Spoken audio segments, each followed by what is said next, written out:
Operation Night Sovereign, January 3, 2026, 2 in Berzena local time. Caribbean blackness masked what would emerge as the most contentious military operation in contemporary American warfare. 6 stealth MH-60 Blackhawks advanced in flawless formation, undetectable to surveillance, soundless as mortality itself. 72 operatives from Joint Special Operations Command's premier units occupied the cabins.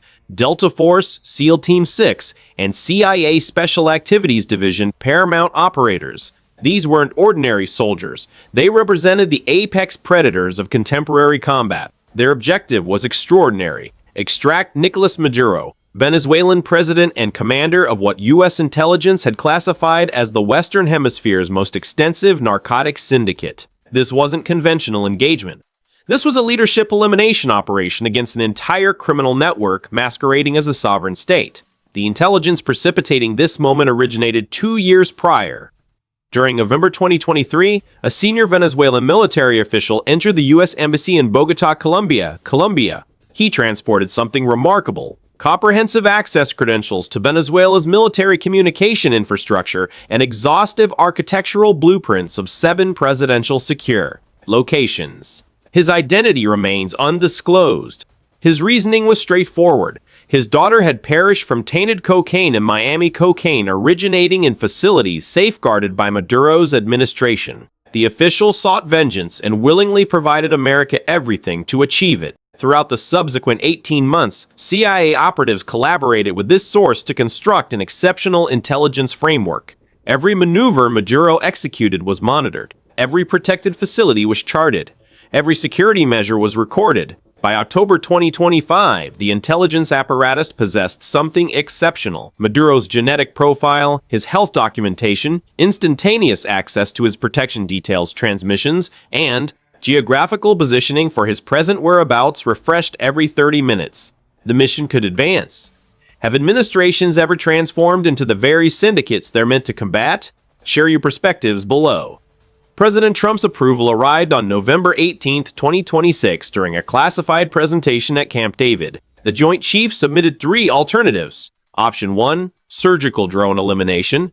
Option 2, focused economic restrictions and persistent diplomatic engagement. Option 3, living apprehension and removal. Trump selected option 3 with one stipulation: deliver me that narco bastard breathing.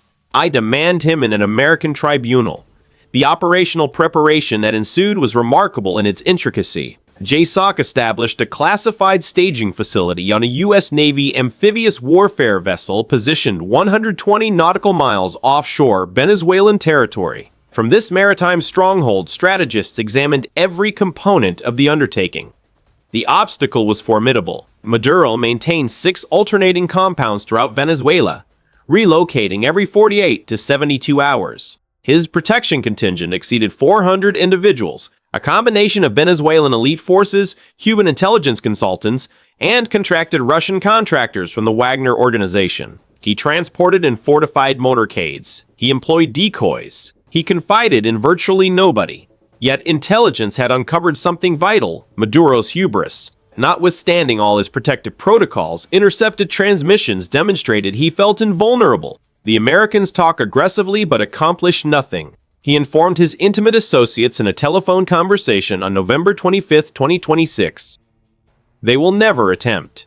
He was mistaken. The advancement arrived on January 2nd when signals intelligence identified Maduro at his most fortified position, a strengthened installation in the Colonia Tovar Mountains, 60 kilometers west of Caracas. The installation occupied 6,000 feet altitude, encircled by concentrated wilderness, defended by successive security perimeters, and furnished with ground-to-air projectile systems. It was theoretically impervious. Mission architects identified the ideal engagement interval between 2:00 a.m. and 2:45 a.m. on January 3rd, when Maduro's protection personnel was at reduced capacity and observation was minimal. If you believe combatants should deploy anywhere to neutralize those who contaminate our children, press like immediately.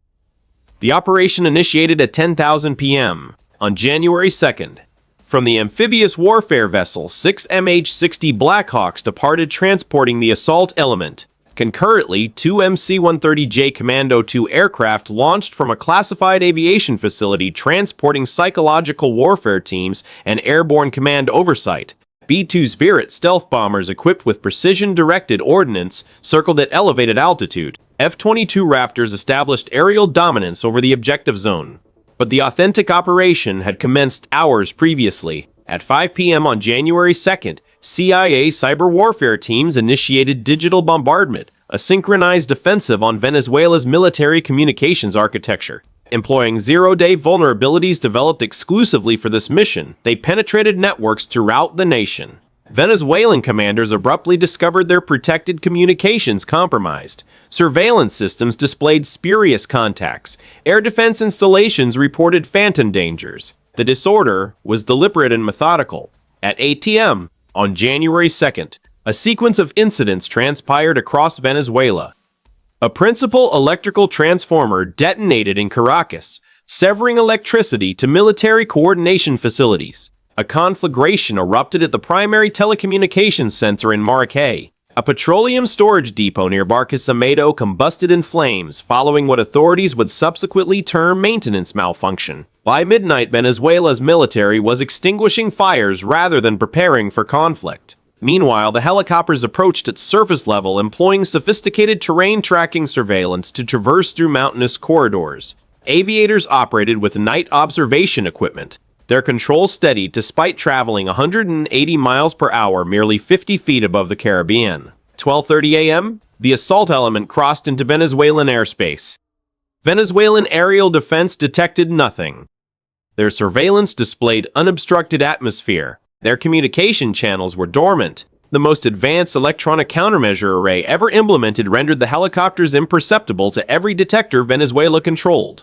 1:45 a.m. The helicopters commenced their terminal approach to Colonia Tovar. Below, the installation appeared obscure and tranquil. Intelligence suggested approximately 150 sentries on assignment. Thermal surveillance verified their locations. Boundary patrols, rooftop sentries, interior protection. Every thermal signature was identified and delegated to a particular assault element. The strategy was ruthlessly elementary. Concurrent multi-axis assault. Strike every ingress simultaneously. Overwhelm protection through velocity and aggression. Reach Maduro before anyone could establish resistance. 1:57 a.m. 3 minutes to objective. Inside the primary helicopter, the mission supervisor, call sign Reaper 1, addressed his element for the final occasion. Gentlemen, in 3 minutes we will accomplish what no military element has achieved in contemporary history. We will apprehend a hostile national leader on his sovereign territory. Execute with accuracy. No American losses. Inquiries, there were none. These combatants had prepared for 9 weeks exclusively for this mission. They understood the installation's configuration superior to their own residences.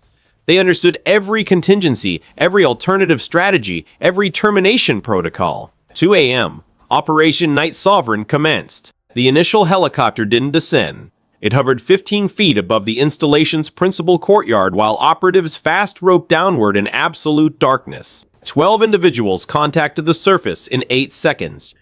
They advanced with mechanical accuracy toward the principal entrance. Concurrently, the second helicopter positioned its element to the installation's eastern barrier.